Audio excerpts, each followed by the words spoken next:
Hey, babe. I really wanted to take you someplace fancy since you just graduated college. Yeah, this place is super nice. I'm kind of scared we won't be able to afford anything here. Oh, don't you worry about it. I got it all taken care of. Okay, well, I'm super excited. Oh, here our waiter comes. Okay, here you go. Hi, can I have? No, don't worry. I'll order for us. Okay. Oh, okay. Hey, you give us a nice pasta and some nice garlic bread to start off with. You know, we're hungry. Oh, thank you. That's a spicy meatball. Um, I'll have what he's having. Thank you. Hey, it's okay. Just let me handle all this, okay? Why did you talk to him like that? Well, I mean, he's Italian. I don't speak Italian, so I thought like maybe I'd just get down on his level and On his level? I mean, there's a whole restaurant full of Italian people. What do you want me to say? I mean, I would expect you to speak normally. Oh, wait. He's coming back. Hey, and for a dessert, give me a nice gelato and a dulce de vita and a coffee and some famous tipos, huh? See, look, he likes it. And you're talking with your hands way more than you actually usually do.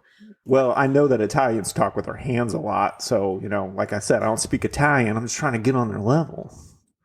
Well, I think what you're doing is kind of offensive. Look, haven't you ever seen Licorice Pizza? Licorice? That sounds disgusting. Yeah, well, it's just a movie, and this guy, he has a Japanese wife, but he doesn't speak Japanese, so he uses a stereotypically accent that I'm not going to do here. Yeah, and you thought it would be okay to do that at an Italian restaurant? Yeah, you know, I figured they'd know the movie. Licorice Pizza? You don't know that? No, I don't know this movie. You haven't seen it? You haven't seen it. No way. You're out of order! You're killing me, Smalls. Fasten your seatbelts. You're tearing me apart! Houston, we have a problem. What we've got here is failure. Inconceivable! God damn you all to hell! Hello and welcome to You haven't seen it? The podcast where I force my wife to watch terrible movies she never cared to see. I'm your host, Joey. And I'm Erin, the charismatic former child actor who's not in love with someone that could be charged with statutory rape charges. Oh, okay. Yeah. So you're not a minor who's in love with an older person. Yeah. Yeah, okay. I'm an adult in love with another adult. Wow. And when I was a child, I also was in love with other children that were around my age. You were a child in love with other children? I mean, yeah, around my same age. So like when I was 14, I was dating 14-year-olds and not 30-year-olds. Oh, and just for the record, how old were you when we started dating? 21. Yes, exactly. You were 21. Yes. You are 9 years older than me, but... Just for the record, you were a full-grown adult before we even met. Yes, I was. Okay. Anyway. That was a weird intro, but today we're going to be covering Licorice Pizza, which is... I love licorice and I love pizza. I'm wondering where they got this title from. I don't know. I didn't do any research on this movie. I should have, but I forgot to. It is written and directed by Paul Thomas Anderson, who is a very well-known director. He's made a lot of critically acclaimed movies, starring Alana Haim, Cooper Hoffman, Sean Penn, Tom Waits, Bradley Cooper, among a few other famous actors or semi-well-known actors. It didn't do very well at the box office, but it depicts an inappropriate relationship that is happening in the San Fernando Valley in the early 70s. So, Erin, did you know anything about this movie before we watched it? No, I never heard of it. Never. Like, there are some times when you bring up movies and I'm like, oh, I've heard of the name, or like, I'll see a scene. I'm like, oh, like I've seen this scene talked about, or people will talk about scenes from movies that we've talked about on this podcast. But this movie I have never heard of, never thought about, didn't know existed in any sense. When you brought it up, you were like, we're going to watch Licorice Pizza next. I was like, that is way out there. It must be some crazy movie. And it's all crazy. Yeah, I think one of the reasons maybe this movie didn't do that well is because it has such a stupid name. It doesn't come up in the movie. It just sounds like nonsense. Yeah. But anyway, I didn't know anything about this movie. I just knew it was a Paul Thomas Anderson movie, and I'm a fan of his other movies. Like, do you know Boogie Nights? I don't. The Mark Wahlberg. Oh my God. Mark Wahlberg plays that porn star in the 70s. You don't know that movie? I don't know that movie. Okay, what else? I Drink Your Milkshake. That's the name of the movie. I definitely don't know any of these. Man, what's the name of that movie? It's about the guy who, the oil baron in the 1920s, I think. And he goes, I drink your milkshake. There Will Be Blood. That's what it's called. You showed me a scene from that. Yeah. But I've never seen that movie. I wanted you to see the I Drink Your Milkshake part. And Paul Thomas Anderson is I don't even know if how many awards he has. I just like a lot of his movies. Let me look at Where was he maybe born? his filmography. He's from Southern California. That's why a lot of his movies take place there. Magnolia, Punch Drunk Love, There Will Be I've Blood. heard of Punch Drunk Love, but I've never seen it. That's the Adam Sandler movie. I don't know. But anyway, this movie got a lot of attention, even though nobody really saw it. I mean, obviously, it's a movie that depicts a inappropriate relationship with an adult woman and a teenage boy. But Paul Thomas Anderson movies, the through line in all of his movies are he's exploring shitty relationships and shitty people. It's like There Will Be Blood. The oil baron guy is a piece of garbage. Yeah. You know, but I like that. It's different. I don't always want to watch a movie where I'm on board with the main characters. I want to maybe hate them a little bit. And like when the movie is over, be like, what a piece of garbage. And you definitely feel that in this movie. So let me just get given the subject matter, I'd like to get your initial thoughts on how the movie just made you feel generally. Well, so I like movies that are set in the 70s. I find that I'm gravitated towards movies and plays and things that take place in the 70s. I don't know what it is about it. Maybe the free nature of it. Maybe that's why I'm gravitated towards it. But I find that I like reading plays and doing things that are set in the 70s. I'm just drawn to it. So the fact that it's set in the 70s is fun, and I like that. I think it's shot in an interesting way. It's not like outstandishly beautiful. It's not what was that? Moonshine? No, it's not moonshine. Moonlight. Moonlight.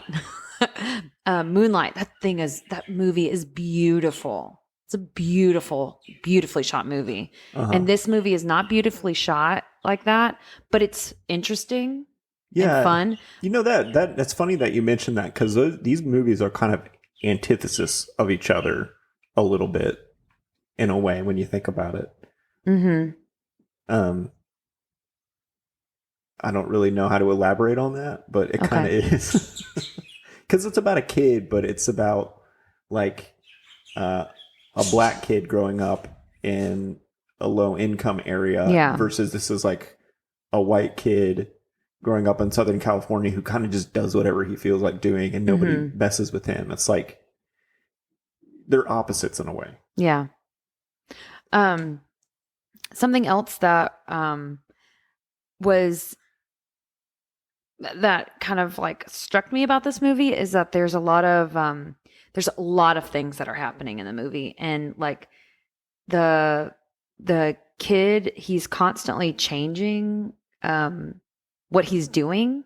Like, so he's a child actor, but he like has like several businesses and he's doing all of these random things. And he like draws the adult female in with them. But like he does so many different things. It's like, what is happening at some points? Yeah, I mean, it's kind of weird that it just takes place over 1 year, it seems like. Because he's doing so many things in that one time. And so is the main character. What is her name in the movie? I can't remember. The actor is Alana. But anyway, it seems to take place over 1 year. I think that's what her name in the movie is also. Oh, really? Okay, well, I mean, it takes place over about a year. And a lot of things happen in this year. Because you see him, like, he's a child actor, but then his career ends at the very beginning of the movie. Yeah, but the movie is, it explores a lot of shitty relationships, in my opinion. And shitty people. Yeah, and if you, another one of Paul Thomas Anderson's movie, Magnolia, it's, I kind of want to watch it with you, but I kind of don't, because it's like 3 hours long. It's a real slog, but it's about like 10 different people who are kind of adjacent to each other, but not really connected to each other, and how their lives sort of intersect at certain moments.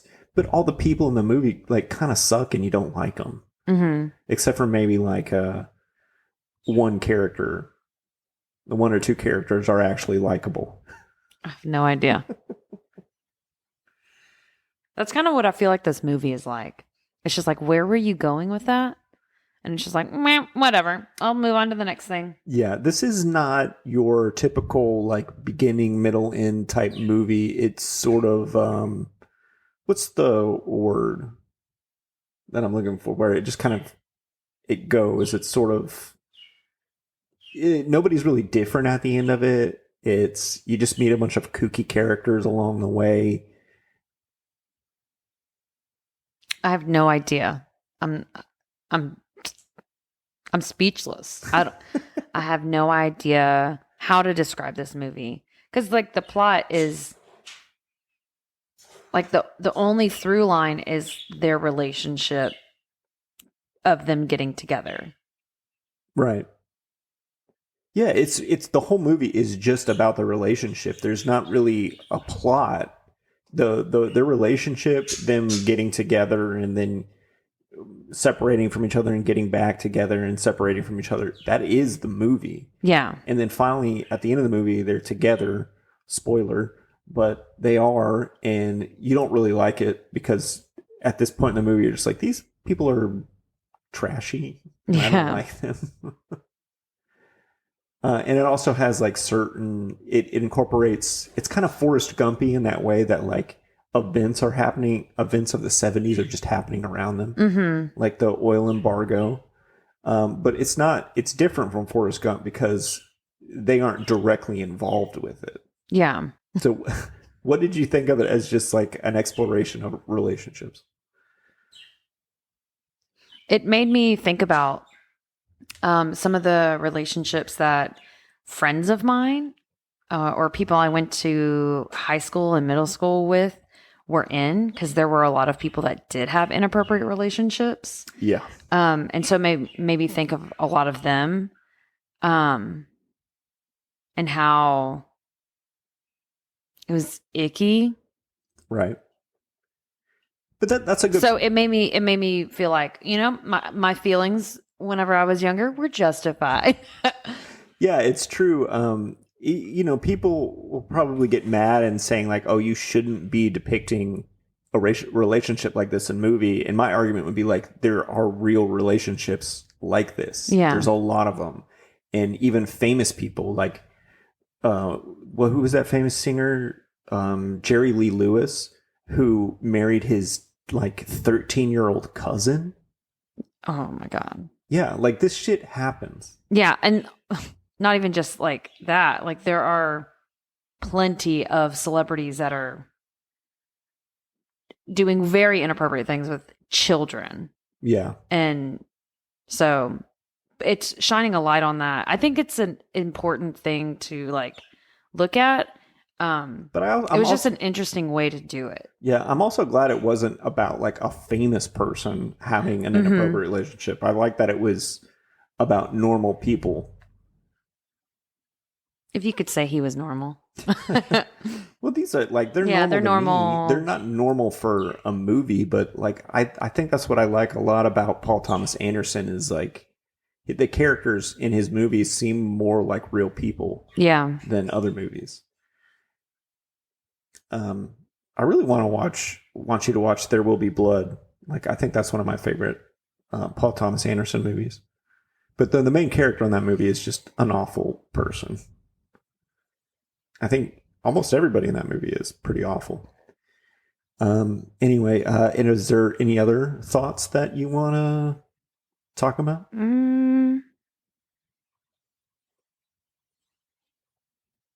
I definitely think she's a shittier person than him. Why do you say that? Because she's the adult and she has more. She should have better judgment, and like she keeps like talking to people and being like, I can't believe I'm hanging out with these 15-year-olds, and it's like, yeah, stop. Like you realize it, so stop doing it. Yeah, she's getting high with that other girl, and she's like, sister, I think. Oh, whoever it was. And she's like, do you think it's weird? And they're like, I don't know. Do you think it's weird? And she's like, yeah, I think it's weird. Yeah. So stop doing it if you think it's weird. Yeah. Because it is. It makes me think like, because like the kid's my student's age and she's a little bit younger than I am. And that's gross. Yeah, it totally is. Man. Teenagers I can't imagine any adult wanting to be around a teenager. Yeah. Not unless they have to. I mean, you like, know? Yeah, obviously you're a teacher, right? So yeah. It's part of your job. Somebody's got to educate kids. But I mean, like you choosing to be around and hanging out with. Yeah. You have like done things with your kids and you'd ask me like, do you want to go? Do you want to, because Joliet, our daughter, will go with you. And like, you can go too. And I was like, the last thing I want to do is be surrounded by a bunch of teenagers. Yeah. They are annoying as hell. Yeah. Sorry if there's any teenagers on this, but y'all are annoying as hell. Yeah, you guys are annoying as hell and you need to know it. I heard one time the only, I don't know, I don't have any citation to prove this, or I can't link this off to any actual research, but I heard that when you're a teenager, it's the only time in your life where you believe that you're older and more mature than you actually are. Oh, interesting. Yeah. Which you can kind of see it in this movie. That's what, what's it? It's Gary, right? Gary acts like he's older and more mature, but he's not. Yeah. And the people around him kind of lean into it a little bit like, oh, he's so smart and he's so talented, but he's not. He's just a fucking kid. Yeah, and an asshole. Yeah. All right. So you just want and they keep being like, oh, he's so charismatic. And it's like, no, it's kind of fucking creepy. Like if a kid did that to me at school, I'd be like, calm the fuck down. Get back. Step back. Gross. Ugh. Yeah. So this movie just comes right out of the gate. Do you want to get into the movie? Yeah. Okay. All right. So this movie starts right out of the gate, and it's picture day at school. Gary is getting ready in the bathroom, and Alana is with the picture company. She's like a photographer's assistant. And he saddles up next to her in the hallway as he's walking to get his picture taken. And he immediately starts hitting on her. The whole time. And she keeps like being like, stop. She's really mean to him, actually. Yeah, she's very mean to him. Yeah. And which she kind of should be. Like when I first saw this movie, I was like, yeah, of course. Like if a teenager tried to come on to me as a 25-year-old, I'd be like, no, you need to stop. Yeah. This is inappropriate. And like, just shut it down immediately, which she thinks that she's going to do. But they also kind of show this is the early 70s. So also very subtly show a way that, what the world is like for women. Yeah. Just constantly catcalled. Yeah. But also, like, you don't have any agency. You can't get a good job because there's only like 3 jobs that women can have. You're objectified and you are judged solely on what man you're attached to. Yeah. Right? And then, like, he leaves. He gets shooed out of the gym after he takes his picture. And do you remember what happened? He asked her to go to dinner with him. And she's like, I'm not going to go to dinner with you. No, but after he leaves. No. The photographer that she was standing next to just he turns around. slaps her on the ass. Yeah. And there's nothing she can do about it. Yeah. Yeah. So it's just like this subtle way of like, yeah, she was like very mean and demeaning to him, but then she just she's not a strong-willed person because she just let another adult man slap her on the ass. Yeah. So the only reason she was able to stand up to him was because he was a kid. Yes, exactly. So this is like one of the reasons I like Paul Thomas Anderson movies so much is like the subtleties of it. You got to pay attention and you got to see these little things, and like a slap on the butt or the way people speak to each other. Everything matters in this movie, like everything. So he says that he goes to some restaurant every Friday, and he's like, I'll be there if you want to join me. And she actually shows up. Yeah, she says she's not going to go. And she constantly says that. He asks her several times, but she says no. And then she ends up going. And they have dinner together. And she's like, stop. I don't want to talk about it. Which is like, why? I wanted to see like, I want to understand why she went over. But I kind of get that like, she could manipulate him. But it seems like he's manipulating her in the situation. She's just following the male. Right. But after they have dinner, they're walking home, and she gets home, and you start to see a little bit of what her home life is. Yeah, her dad is yelling at her, like, why were you out? He's super strict. They're Jewish. And I think specifically, like, Israeli immigrant. Like, he seems like he's an Israeli man who immigrated here. Yeah. So he's not, his culture is Orthodox American. Jewish. Oh, I don't know. Too. They seem very strict Jewish. Yeah. They're very much into the Jewish religion. But they are, I think he seems like he was born in Israel. Mm-hmm. And they immigrated there. So he's not culturally American. But you see what kind of her home life is, like her combativeness with her sisters and all that. So maybe you see like, oh, maybe her life sucks. So she sees this one guy who's at least being nice to her. Mm-hmm. Maybe that's why.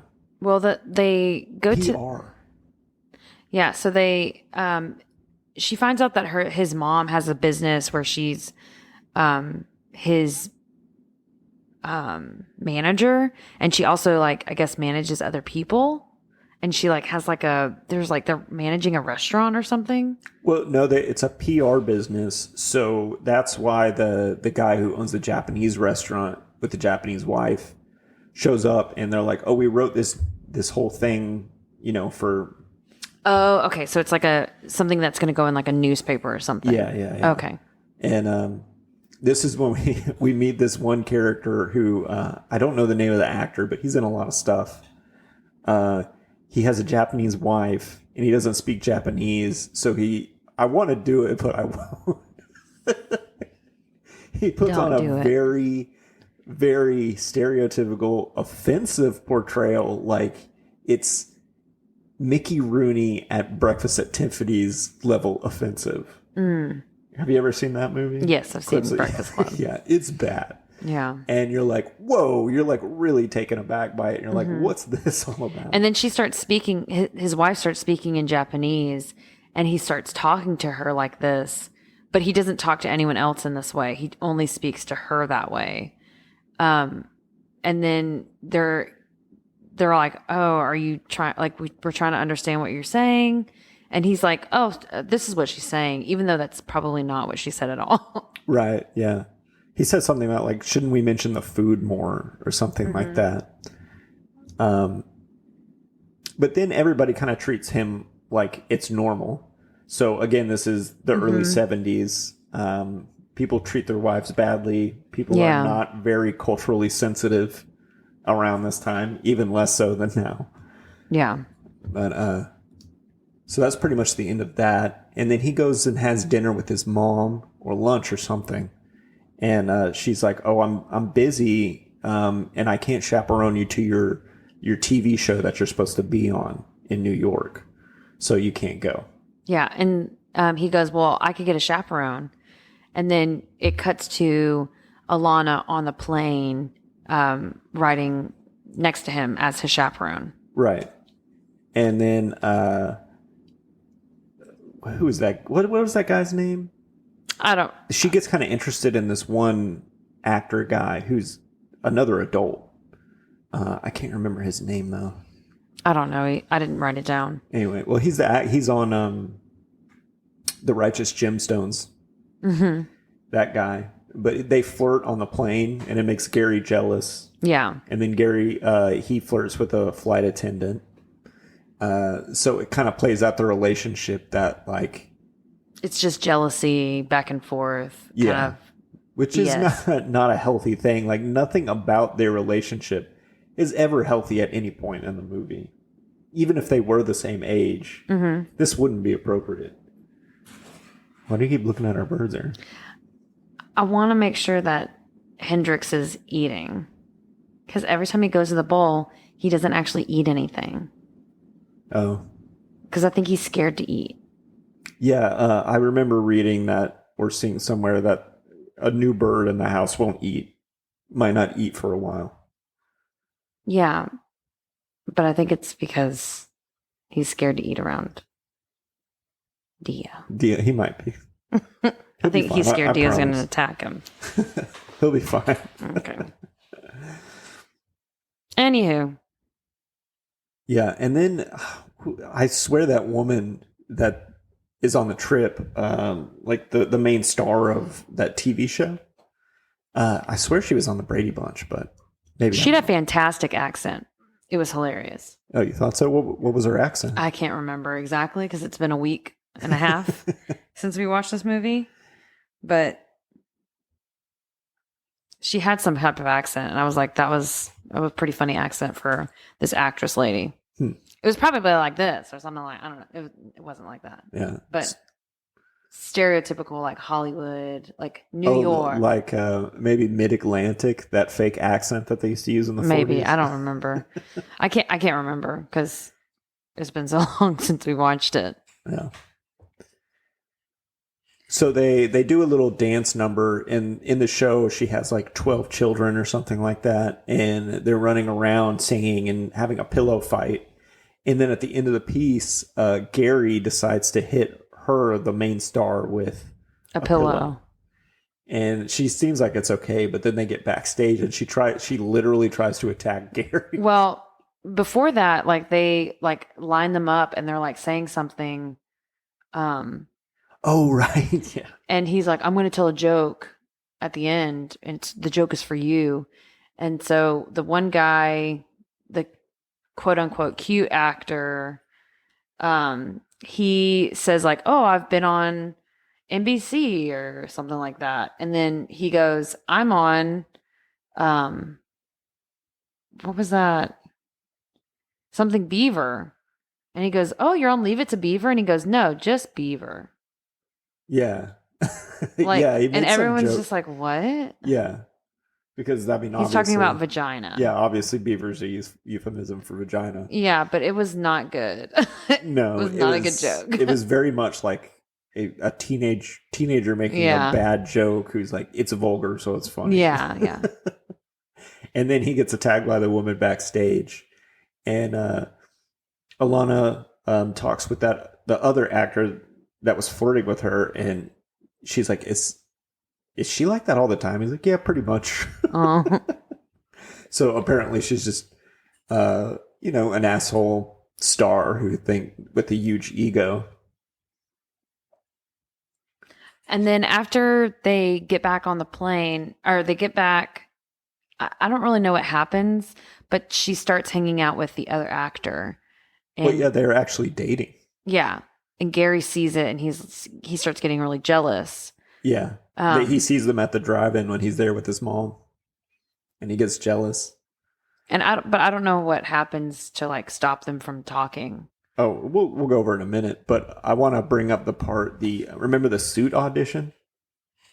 Oh yeah. Yeah. Did you notice that Maya Rudolph was in it? Yes. Yeah. That was the first thing I noticed. Yeah. She must have had a bigger role in this and it got cut. Because she literally like looks at the camera and shakes her head. Yeah. But I like that part because it's like the audition's terrible. Mm-hmm. And then she turns around and looks at somebody and just shakes her head like all wide-eyed. And you're like, oh, well, Gary's career as an actor is ending. Yeah. Because he's getting too old to be a cute kid, which happens to many child actors. And then I think that's when he sees him at the drive-thru. Mm-hmm. But she takes the other actor guy to have Shabbat dinner With her dad. Yeah, with her dad and her sisters. And he's like, do you want to lead us in prayer? And he's like, no, I'm actually atheist. And then her dad is super upset. And then he leaves.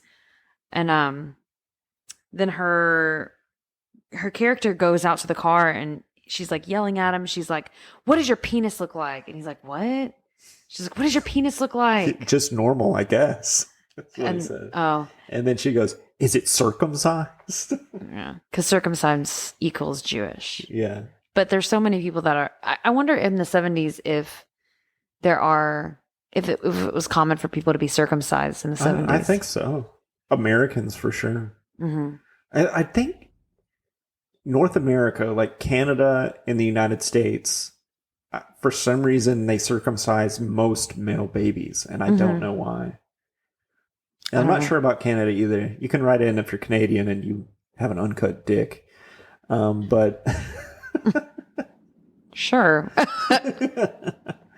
Let us know about that. But anyway, it's a pretty funny moment. I like that she yells at him because she's thinking like this whole time. She's like, I'm about to be attached to an actor who's rising in the ranks.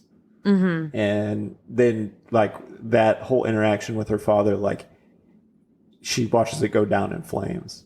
And you'll also notice Gary never meets her dad. Oh, he doesn't. I didn't realize that. Yeah. So she's like, I'm not making that mistake again. Yeah. Especially because he's not Jewish. Right. That's when, after that, then they started selling beds. And then after they started selling beds, I was like, I put down, a lot has happened in this movie, and I'm not entirely sure what. Because there was a lot of things happening, and I was like, what is the point of this? And I get we're going through their relationship and just like them going in and out of each other's lives. Right. But it was just so... Was it too unstructured for you? Yeah, I think it was a little too unstructured for me. Oh. I would criticize a movie for having this little structure to it and just sort of meandering along. I know I've made that criticism about many movies that we've watched, but because the relationship between these two characters is so different from what you'd normally see in a movie, and the back and forth and the abuse and all of it is just like, it's really engaging to me. So I liked it. I like that they didn't really think about the plot too much. It's just like, yeah, they're just going to go from one thing to another. Yeah. And then when the movie's over, whether they're together or not, like little events of their life are going to keep happening. Mm-hmm. That's what happens to all of us in everyday life anyway. Yeah. Like if they took a year of our life and they put it up on screen, people would be like, it's just an incoherent mess. Yeah. Because we're not in a movie. Mm-hmm. But anyway. Thoughts? Well, so I went to college for theater, and my one of my professors, who was our dramaturgy professor, he told us that... Do you want to name drop him?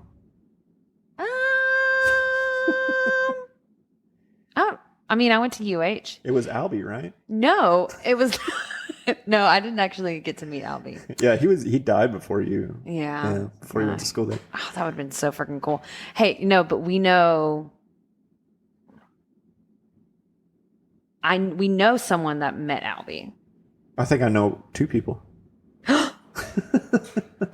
Yeah. I probably know more than just one person too. But still, like, it's interesting that we are 1 degree away from Edward Albee. I don't know. I don't really think about things like that. 2 degrees. It's the college we went to, like, you never really hear about it when it comes to the performing arts, but there's a lot of, like, notable alumni. Oh yeah. And professors and stuff from, like, the Quaids. Randy and Dennis Quaid went to U of H.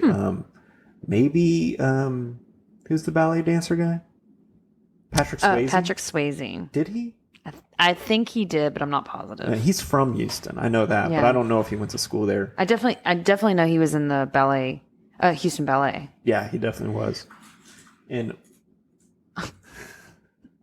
but what I was gonna say, my professor Robert Shimko. is that a made up name? No, that's his real name. I Shimko. thought you made that up on the spot. My professor Robert Shimko. No, he'd be fine with me telling this.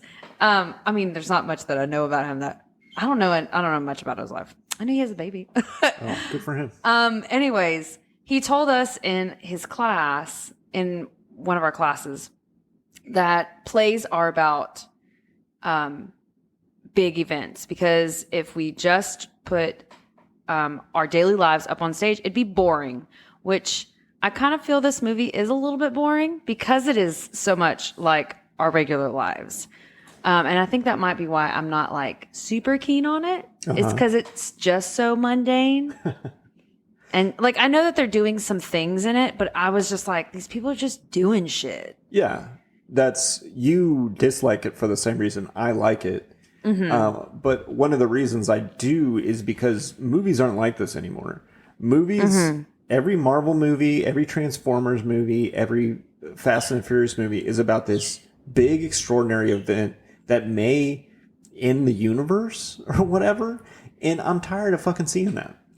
And also, I don't mind movies that aren't about like crazy huge events. Like, I don't watch Marvel and like these huge superhero movies because they're all about these big events. But I do think like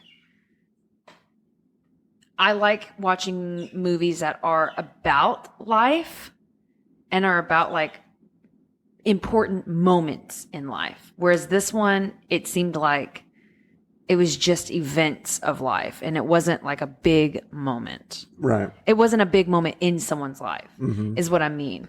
But do you think that was the director or creator's intention of it? Oh, yeah. I definitely think it was supposed to be like a snapshot of life, which they did really well because it feels like real life. But I think that's also why it's kind of boring. Yeah. Yeah. That might be why this movie didn't really make any money. Yeah. I don't even think it broke even. But anyway, where were we? They now that Gary doesn't really have a career as an actor, he finds out, he goes in to some store somewhere and they're like, do you want to try out this waterbed? And there's these 2 kooky characters in it. But anyway, he's like, this is the future. I'm going to get into the waterbed business. And so he hasn't seen Alana in a while. Like, they're kind of on the outs at this point. And he goes to a trade show or something. Yeah. And he plans on selling waterbeds, and he runs into her there. And they're flirty with each other. They seem happy to see each other. But then, for some weird reason, he gets arrested. And you're like, why the hell is he getting arrested? And the cops just haul him in, and they're like, you're a murderer. Yeah. It's so crazy. Has anything like that ever happened to you? No. You've never been hauled in for murder or anything? No. Something like this happened to me once. You want to hear the story? Sure. Okay, so I was in middle school. What? And I was in class, and I was just minding my own business. And I was a kind of a troublemaker. I actually do have a story that I will tell you after this that is similar, but not really, but kind of. Just wait for me to get to Okay. it. So I'm sitting in class minding my own business, and I was kind of a troublemaker in all throughout school. I was kind of a troublemaker, but the school police, every school has the HISD police here, and they're real police. They're real Houston police. They're just assigned to schools. And it's this little blonde short woman. I'm like 8th grade, and this woman is still shorter than me. And she comes in, she's like, Joey, come here. And she takes me out in the hallway, and she pushes me up against a locker, and she's like, did you steal the popsicles out of the dance room? And I was like, we have a dance room? I was like, I didn't know that. And she's like, yeah, it's also the home ec room. And there's a fridge with food and popsicles in it. I know you stole it. And another thing you need to know is I went to, I guess you could call it an urban school or whatever. Mm-hmm. We live in the city. And most of the kids at my school were Latino or black or Asian. There wasn't that many white kids. And there wasn't that many blonde white kids with blue eyes like me. That's kind of an anomaly. So she's like, all right, we're going to find out. And she escorts me down to the home ec room that I didn't even know existed. And I sit down in there. I'm like, I've never been in this room. Never in my life. And a custodian comes in there, and she goes, is this the kid that you saw steal the popsicles? And he immediately goes, no. And she's like, okay, go back to class. I was like, what the fuck was that all about? And then I found out later there was some other kid who had blonde hair and blue eyes, but he had longer hair, and he was the guy who said they saw stealing popsicles. Oh, I do have a little story actually. Yeah, go for it. So when I was in 9th grade, I was dating this guy whose name was also Erin, and I got called in the principal's office. And unlike you told me this. Unlike you, I was a very well-behaved student. I didn't make the best grades, but I never got in trouble. I never ever got called to the office. That was the first time I ever got called to the vice principal's office or the principal's office or anything like that.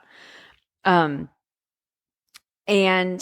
they called me in and they sat me down and they were like, we heard about these two people going down to the creek and killing cats. Whoa. Yeah. And they were like, there was a boy and a girl, and we think it's you and your boyfriend. They said it was Aaron, the guy. I'm not going to say his last name. They said it was the boy, Aaron, and there was a girl with them. Was it you? And I was like, no. And I kept laughing because I was freaking out. I'd never been to the principal's office before. And I was like, I have no idea what you're talking about. And I was like laughing, but like freak out laughing, like, what are you talking about? Yeah, anxious laughing. Yeah. It freaked me out. And I was like, no, I've never done that. I've never killed a cat before. It made me so scared. And it wasn't even my boyfriend at the time that was doing it. I think people were just making shit up. Yeah, that sounds like a small town make them up. Like they were taking cats and doing satanic. It was. Rituals. They said satanic. They were doing rituals. Yeah. I was like, I don't know what you're talking about, but I'm Catholic. I don't because I was super Catholic then. Oh yeah, I was like, Father, Son, Holy Spirit. No, Jesus, Lord, I've not done anything. Lord, hear our prayers. It freaked me out. And so, yeah, I have had that actually happen to me. Yeah, I'm sure everybody's had something like that. But it made me think about it. That little story I told when he gets to the police station and they haul that one guy out there and they're like, is that him? He goes, no. Because that was the same thing. That guy walked in, that custodian, and he's like, nope, that's not the guy. Yeah. Yeah, that's a funny story. So then he gets released from prison after he is not ID'd, but Alana runs after him and is like, I'm going to get you out. I'm going to get you out. And so that's kind of like, well, actually, she does have like real feelings for him because she wouldn't run after him. Mm-hmm. So that's kind of weird. And then they run back to the trade show together. There's a lot of weird running in this movie. Yeah, lots of running. Yeah. That was like a through line of them running to each other. Yeah, running to each other and running with each other. Yeah. So then they start selling waterbeds, and they have an ad on the radio. They read a live ad, and then people are buying waterbeds from them. I think it's like a montage of it. Mm-hmm. And then we get a really great scene where she's selling waterbeds on the phone, and Gary is like micromanaging her, and he's like, sell it sexier. So she starts selling it so sexy that he starts to get jealous. Mm-hmm. And she's like telling the guy, like, how about I'll install it for you. What time can I come over?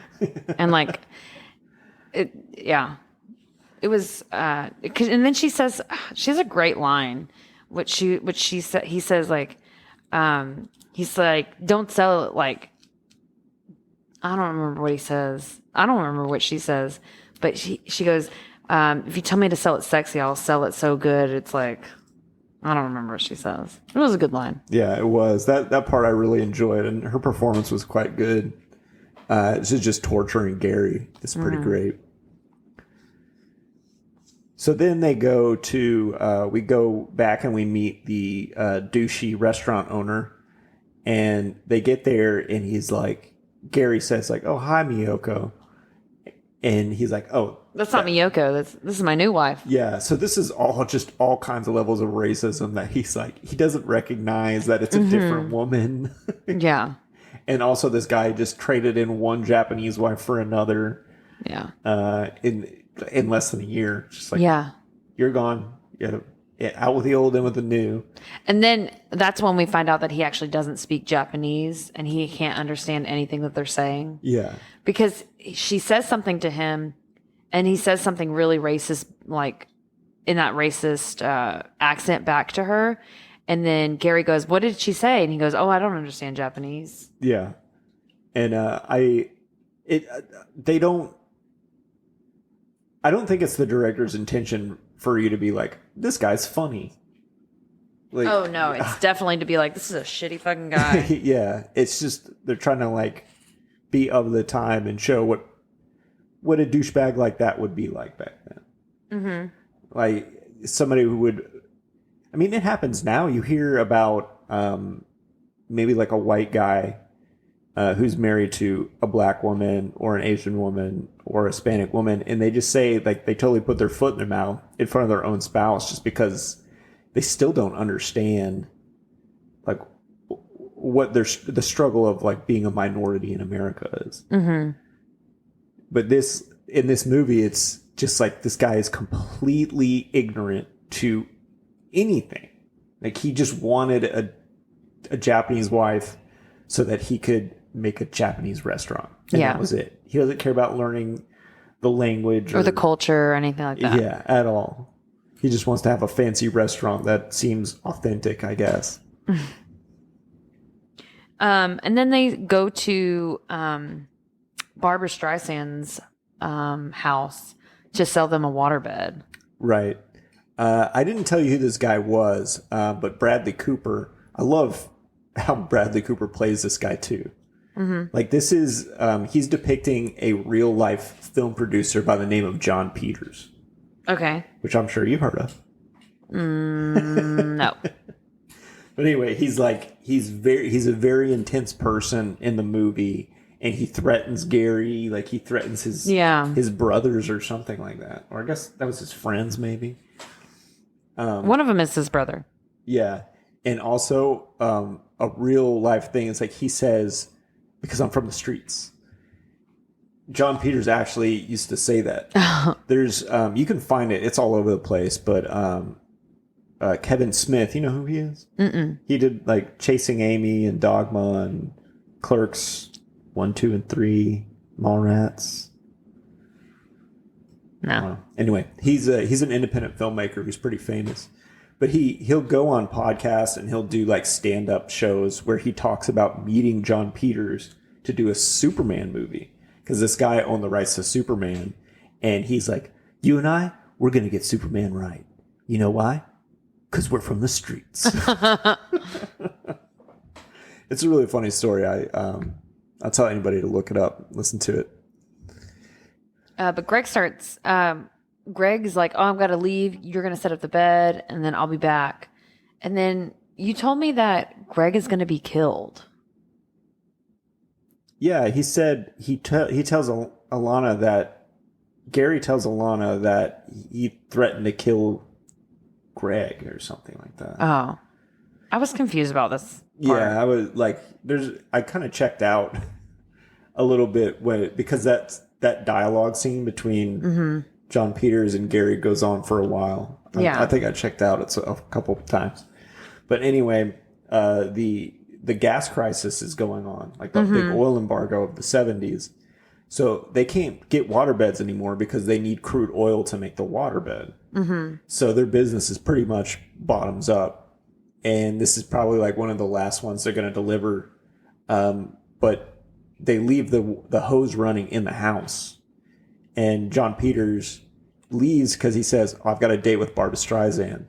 But he can't go because he doesn't have any gas in his car. So he has to come back. And they're really scared. Do you remember this? Well, I thought he was saying like he was already dating Barbra Streisand and he had to date with someone else. Well, I think he was Barbra Streisand's hairdresser. Oh. And that then he became a producer because he knew her. I don't know. I don't remember. But anyway, he was trying to leave.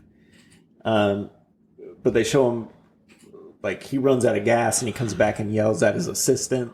I thought the assistant was Barbra Streisand's assistant because later on the assistant calls and he's like, "Hey, Barb." Oh, right. Yeah, I think he was Barbra Streisand's assistant. And that was her house and everything, too. But anyway, he gets back in the truck with them, and he's like, "You're going to take me to get gas." And he's flirting with Alana and all that. And they're scared because they think he's going to find out and then, like, actually kill them. Because he's a fucking lunatic. And he's from the streets. He's from the streets. John Peters, from the streets. But then their truck runs out of gas. And they try to ditch him, and they do, and then they have to go get gas from somewhere. And then Alana's like sitting on the curb, like thinking, like, what have I gotten myself into? I need to quit hanging out with this 15-year-old douchebag, and do something significant with my life. So, which she shouldn't be around him anyway. So, yep, you definitely should find something better to do. Which she goes to work with this politician. Yeah. Who's running for mayor. Yeah, he's running for mayor of, I guess, San Fernando Valley. Is that a place? I don't know. They keep saying they're in Encino. Oh, okay. Encino, like Encino Man. Yeah, we's in the juice. We's in the juice. We's in the juice. That's also racist. Yeah. Yeah. You know that actor, that was his real accent, though? Yeah. He's like an Indian dude, but that's his actual accent. Oh, we saw. He's also But that's gross for y'all. He's also the one of the guys who works in the store in 40-Year-Old Virgin. Oh, I didn't realize that. Yeah. He's like, sex is not about the rusty trombone. And all that. Like he's telling that to Steve Carell, yeah. So she starts working with a mayor, this guy running for mayor, and he seems like a pretty nice guy. And one night he's like, "Hey, come meet me for dinner. I forgot my wallet. Come, get my wallet and come meet me." And she thinks like, "Ooh, I'm going to attach myself to this dude." Right. And then I can finally ditch Gary. And she goes there and finds out that he's having dinner with his partner and they can't be open, because that would destroy his chances of being mayor. And his partner is just really upset about it. So Alana takes him home, and do you remember what he says to her when they get there? He's like, if you have a good relationship, like hang on to it or something like that. If you have somebody who pays attention to you or something. He does say something like to that along those lines. Is this before or after the thing with Sean Penn? Who's Sean Penn? He's the actor that she's sort of has a romantic rendezvous with at that restaurant. Oh. Right? Yeah, this is after. It is? Even the Gary thing or Greg thing is after. It is? Yeah. I think she goes on the interview and then she's like mad about it. There's like a lot of stuff we're missing. Like there's this point where she's like in a bathing suit and then he goes into the bathroom with this girl that's actually his age and he starts kissing her and then she goes outside and she goes and kisses this guy and she's all pissed. Oh, right. Well, that's when they opened up the... No, that's when the waterbed place was. Yeah. Yeah, there's tons of stuff we're missing because there's so much this garbage. This movie is long and unstructured, so who cares? Anyway, well, so then Alana thinks like, oh, maybe I should stick with Gary if this guy is telling me it's good that you have someone who cares about you. But I think he's talking about that other guy that she works with, she went to high school with. Oh, okay. But anyway, I think that's why she kind of thinks maybe I should go back to Gary. Mm-hmm. I don't remember if that's at the end or not after the pinball thing. But then also she goes to, oh my God, that agent that they go see, that old lady. The way she was like mugging to the camera, making all like that's the best performance in the movie to me. Oh yeah, she did a great job. She was a fucking lunatic. Yeah. And she's like, "Do you speak any languages?" Like, "Yeah, I speak Hebrew." She's like, "Besides Hebrew," she's like, "Portuguese, Italian." She's like, just making up all this shit. And she said some pretty anti-Semitic things. They were like. Talks about her Jewish nose. Mm-hmm. She's like, that's very in right now. Yeah. I guess that's another thing about Barbra Streisand is she's Jewish and people told her that she'd have to get a nose job to be famous. Yeah. But no, she didn't have to. She's Barbra Streisand. She's too damn good. Yeah, that whole scene is crazy and I love every minute of it. And her weird faces. But then she works on a movie with Sean Penn, who's not depicting himself, somebody else. Some like B-movie actor. Mm-hmm. And he's really weird. And I love that she keeps saying like, is this real? Or like when they're at dinner, because she doesn't know if he's like in character or not. Oh, yeah. It's pretty crazy. The whole thing was just weird. And then he's like, I'm going to ride a motorcycle over a flaming hole. It's like this other guy came up. I don't know. That's Tom Waits. He's a musician. Okay. He does movies every once in a while. But he's also, when he talks, he doesn't make any sense whatsoever either.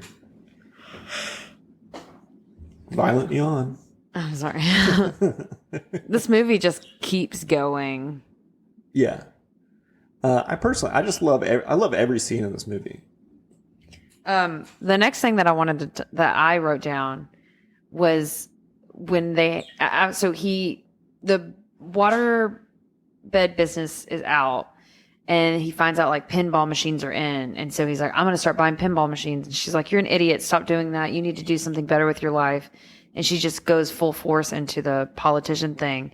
And he goes into pinballs and he leaves and like, they're like, we're done with each other.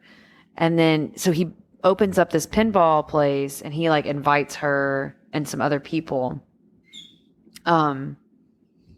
And I love the opening night. Like there's this guy who's like trying to like play pinball and it's like, it looks like he's humping it. Yeah. That's an old trick that people would try to do to win pinball is like tilt the. Yeah. Yeah. But it looked like he was humping it. Yeah. It totally looked like he was humping it. Which I thought was funny. I was like, dude, stop humping my pinball machine. Yeah. And there's nothing he can do about it because that guy's an adult. So he goes and starts picking on some little kids and like throws the little kids out. But the thing was, and this was another actual event in California up until this point, pinball machines were illegal. Why? Because in like the 1930s during the Great Depression, they made them illegal because they said like people were using them to gamble. I think that's what it was. But anyway, so, it's once you make a law, it's hard to get it off the books. Yeah. So anyway, they finally did it in 1973 or whatever. So he's like, oh, I'm going to open up a pinball place and I'll be the first one. Which is honestly a pretty smart business move. But I'd say so. Alana doesn't like it because she wants to do something more meaningful. But then I guess the political thing doesn't work out. Well, the whole time it seems just like she's trying to find a boyfriend. Yeah, because remember how I said in the beginning, like... It's just like she's constantly needs to figure out who she's going to be tied to. Yeah. Because that's her worth. Yeah, because as a woman in this time, like, who you're with is, who you are. But she goes through all these failures, and, like, she always sort of keeps Gary on the back burner. Mm-hmm. Probably because he's a child. Yeah. But all these other relationships are just as bad, if not worse. Or it turns out, like, the guy she's after is gay or something. So finally she leans into it. And I think it's right after the pinball thing, right? Where she goes to the restaurant? No, well, we already talked about that, where she meets with the Sean Penn character. No. She goes to the restaurant with the mayor, and we find out that he's gay. Right, yeah. We already talked about that. No, we didn't. Yeah, we just talked about it. Remember I said she takes his partner home, and he says, look, if you've got a good relationship, hang on to it. Oh, okay. Yeah. And, I mean, this is pretty much the end of the movie. Because after that, she's like, fine, I'll just be with Gary. Yeah, so, and then she goes and searches for him, and they start running towards each other again. Yeah, they're running around trying to find each other, going to various places where they hang out. And then they go back to the pinball place together, and he stands up, and he's like, this is my wife, or whatever. And she's like, shut up and get down. And then they kiss for the first time. Yeah. And that's pretty much the end of the movie. And then they start running again. And she's like, I love him. Yeah. So at this point in the movie, it's obvious, like, nobody really seems to care. Mm-hmm. Like, even though Gary's a kid, he's just sort of doing whatever he wants. He's being raised by a single mom. They're together at the beginning of the movie, but halfway through, like, where is she? Yeah. Like, there's really just not anybody around who seems to care enough to say, like, hey, maybe you guys shouldn't be doing this. Mm-hmm. I guess it's just a different time. Like, it also made me think about, like, Dean Corll, who was abducting kids from the Heights in the early 70s. Yeah. There were probably a lot of parents that were just like, they were kids hanging out with adults. I mean, Yeah. that happened in my small town too. Like, Yeah. kids hang out with adults. Yeah. There were several times I would go to parties and there would be adults there, and I'd be like, what the fuck are y'all doing here? Yeah, I had a friend who, we were adults, and he started hanging out with the kids at our old high school again. Ugh. And I was like, dude, you can't be doing that. And I'm like, don't you fucking bring them around my house ever. Yeah. Like, I told them over and over, like, you're gonna get in trouble for doing this, or you're gonna do the wrong thing. I don't know what. I guess because, like, they thought he was cool, even though he was a loser. Mm-hmm. I'm pretty sure that's why he did it. But yeah. Yeah, I remember being in high school thinking about those guys that would hang out at the high school parties, and I'd just be like, God, y'all are losers. Even though you were in high school. Well, yeah, because, like, I mean, I was like, why are you hanging out with a bunch of high schoolers? Right, yeah. Like, go hang out with other adults. Like there was like one or two of them that were like a year older. And I'd be like, okay. But there were some that were like 3-4 years older. And I'm like, why are y'all here? Why? Yeah. There's just something about, like, I don't know, because, like, you turn 18 in high school. Yeah. But there's something about getting out of high school and starting your adult life that just really changes you quite a bit. Yeah. I don't know how to explain it, but I remember you have to become an adult, like, pretty much overnight, it seems like. Yeah. I remember after I turned 18 and, like, after I graduated, I was like, I ain't gonna hang out with any high schoolers. Fuck them. Yeah. I was like, I'm done with high school kids. I was like, I don't want to talk to anyone from high school. Like, I went to a party after my graduation and I felt uncomfortable the whole time. Yeah, I wouldn't have gone to any party. I had some like when I was a senior, I had friends who were juniors, and I would hang out with them. Like when I was 18 and graduated, and they were like 18 and about to graduate, like, I would go hang out at their house. But I wasn't just like hanging out with and meeting like new high school kids and stuff. Yeah. Man, anyway, my parents kicked me out. I joined the army like two days after I graduated. I pieced out big time. So, Erin, I want to get your no bullshit assessment. I think I know which way you're going to go on this, but would you like to elaborate? My no bullshit assessment is if you want to watch a movie that makes you feel uncomfortable, this is the one for you. I do.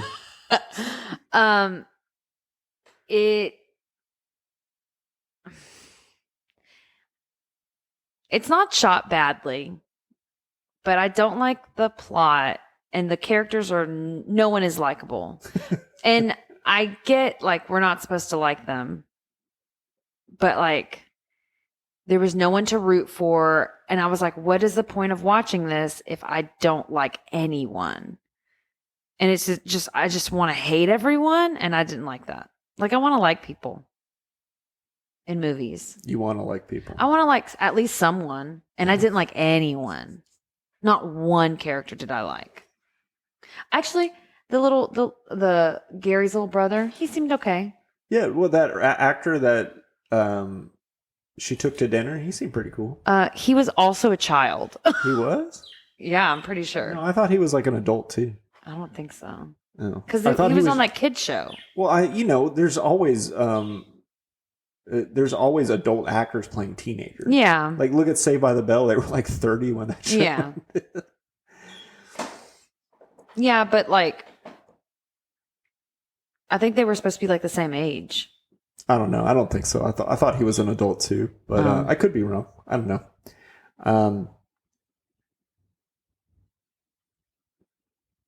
Yeah, I didn't like it. Well, you didn't like it. I thought you'd like that movie. That's one of the reasons I wanted to watch it, because it's just different, but it's well written, well acted, and well directed.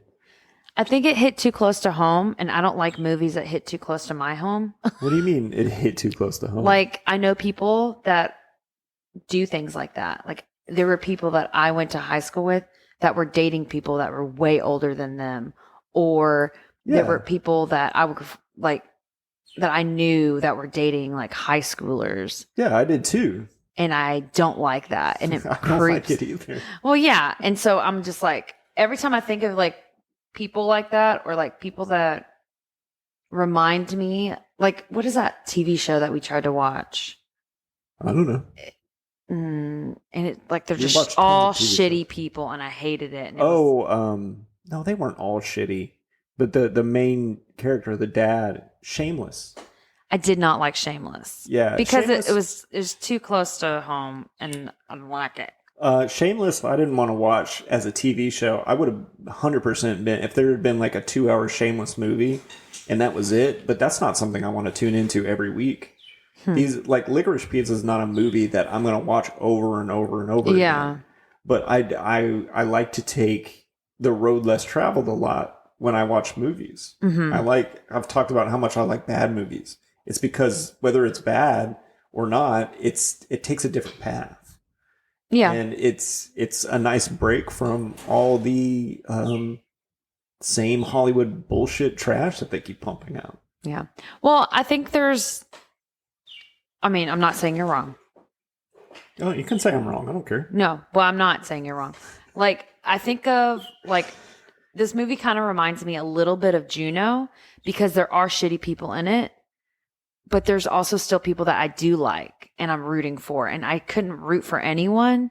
And so I was just like, I didn't connect with anyone, so I didn't feel connected to the movie. I think that's why. Like, there was no one I could connect to. Yeah, well, in Juno, you want the main character, you want Elliot Page to, like, grow up and take responsibility. for the way she treats other people. And like, and at the end it happens, right? So you might not like her through the whole movie, but at least at the end you go, well, you know what? She turned out to be a pretty good person. Redemption. Yeah. And I feel better about her relationship with Michael Cera moving forward. In this movie, you're like, these people suck and I'm okay if either of them die. Yeah, but what I'm saying is, like, I don't like any of them and I don't care if they die. And so it's like, I don't want to watch the movie. Right. You're not invested in it. Yeah. Yeah. I think that's why. Mm-hmm. I guess I'm different. I've all the movies that people talk about like being disturbing. I see all the time on the internet people say like, Requiem for a Dream is such a disturbing movie. It's a movie about a group of friends who start doing heroin. And like, what happens when you do heroin? Things usually go pretty bad.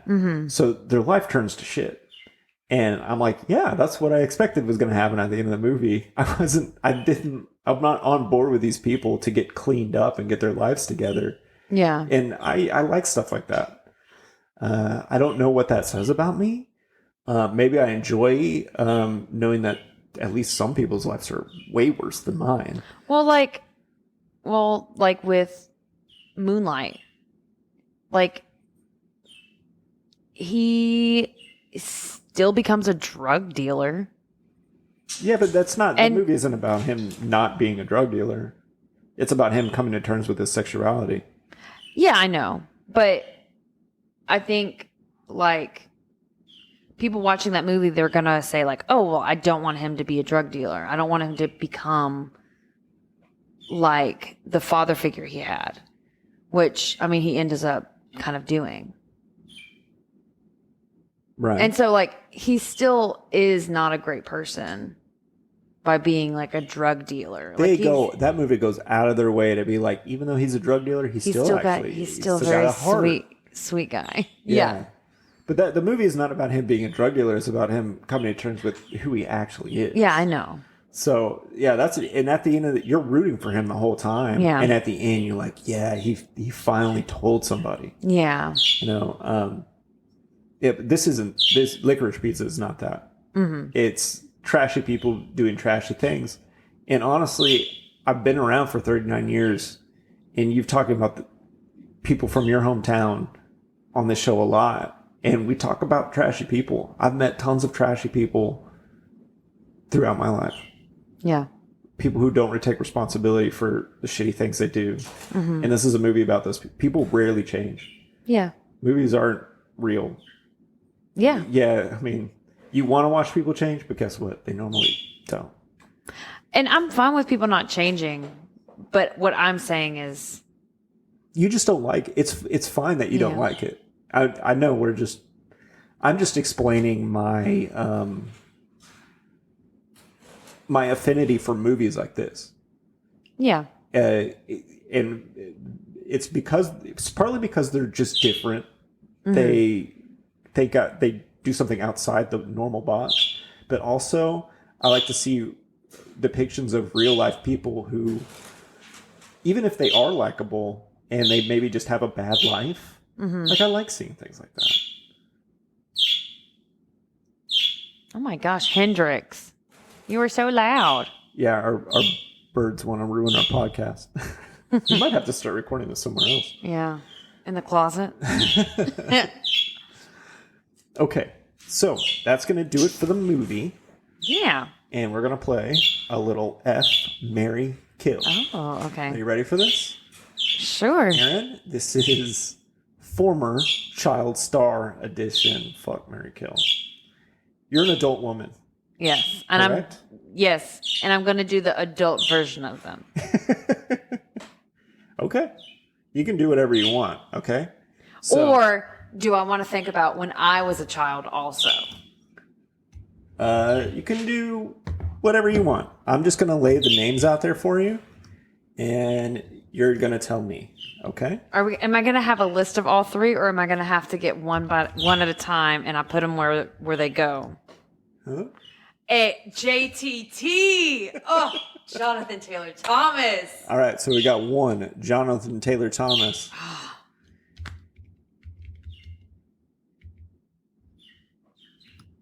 Next, we got the kid from The Sixth Sense. Okay. These are all generally my age. So, okay. This is all welcome. All right, we're going to do one a little bit earlier than that. Corey Feldman. Okay. He was Stand By Me, and he Goonies. was in Goonies. Yeah. So. Oh, no. What? I like them all. I want to kill them. Okay. So. God. Jonathan Taylor Thomas. You're going to fuck, marry, kill. God, this is so hard.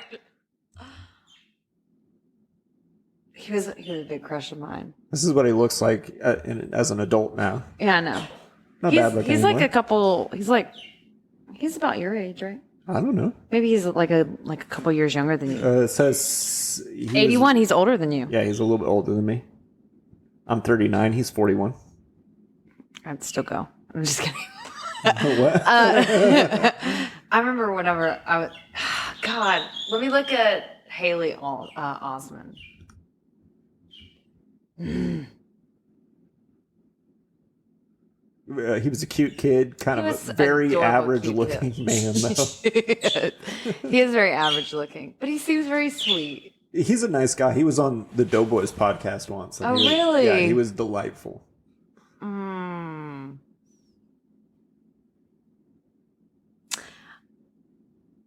Okay, but I know more about JTT and Haley Osmond.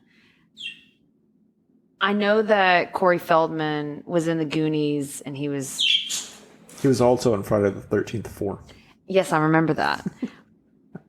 But I don't know anything about his personal life. Corey Feldman actually had a very sad career as a child because he was molested. Yeah. And then one of his friends, who was also named Corey, was also molested, and did he commit suicide? Or I think he died of a drug overdose. Oh, okay. But anyway, pretty rough journey for Corey Feldman. Yeah. And he was also cute as a little kid. He was cute, and he's adorable. I've gone back and watched some of his movies in the last few years, and he was a phenomenal child actor. He was fantastic. Yes. Go click on Corey. He's very goth looking now. Yeah. Which is fun. Yeah, he's weird. God, I don't like this. I don't know who to kill. I like them all. I don't want to kill any of them. Okay. Well, I guess I'm gonna. Okay. Haley Osment, he can be with all his ghost friends if he's dead, because he sees dead people. I see dead people. Hey, I remember you from when we were alive. Well, I was gonna say.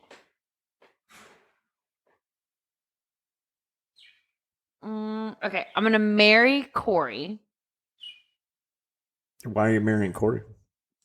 Because he was a fantastic actor. I don't know if he's ever. I haven't seen him in anything recently, but he has done some stuff that's not too old, like 2020. I think that was his documentary about his molestation, which I should totally watch. So the 80s and 90s is the last time he was on The Surreal Life as an adult, and that's all I know. He's a lot older than me, though. But I would hate to kill him. Erin, we really got to end the show at some point. I'm gonna marry Corey because he seems like a really great guy, and he's a fantastic actor, and he seems cool. Okay. I'm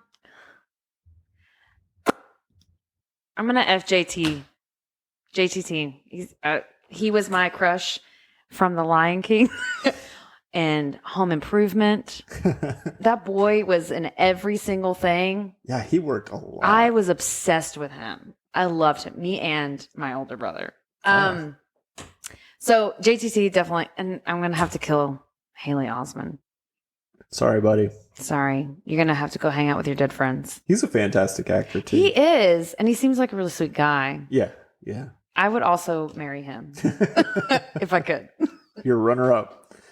Okay, that's going to do it for the show. If you want to write in and tell us how gross we are for doing this weird movie, go ahead. At joeyanderinpod@gmail.com. Have we gotten anything? No, we haven't got anything. Nobody wants to write today? in.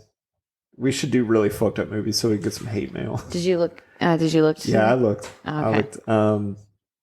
What else do we do? Oh, What's shoot. the next movie we're going to be doing? Our next movie is...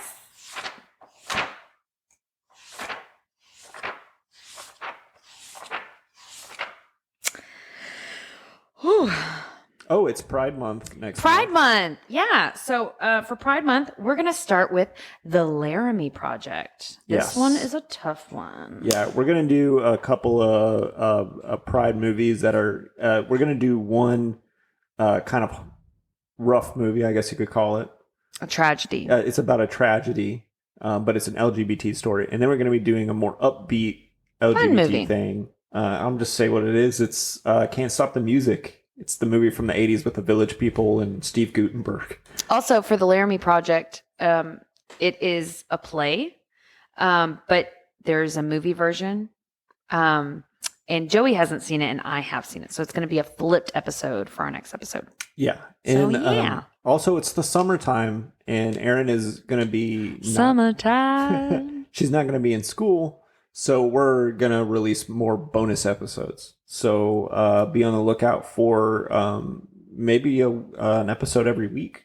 Ooh. Yeah, but we've got some other stuff that we're going to do. And you want to plug your brother's podcast, or do you want to wait? Sure. So my brother actually is starting a podcast called We're Coming Out. It's a podcast where he's going to interview LGBTQIA plus individuals about their coming out stories. Some of them might be out of the closet and using their actual names, and some of them might be in the closet and using aliases. So we tried to film the first episode, and some issues popped up. So we're going to film another episode. You're going to film it? Or we're going to Like record. 35 millimeter? No, we're going to record an episode soon, so that we can get some out. So you guys can hear that. It's called We're Coming Out. Yeah, and when it actually drops, we'll plug it some more and let you know what's going on with it. But Yeah. So just be on the lookout for it. I listened to them record the first episode, and there's some good content, but they had some technical issues, Yeah. which is unfortunate. But at least it happened with the first episode. So. It's hard. It's much harder to make a podcast than it sounds like. Yeah. So that's going to do it for us at You haven't seen it? Bye, everybody.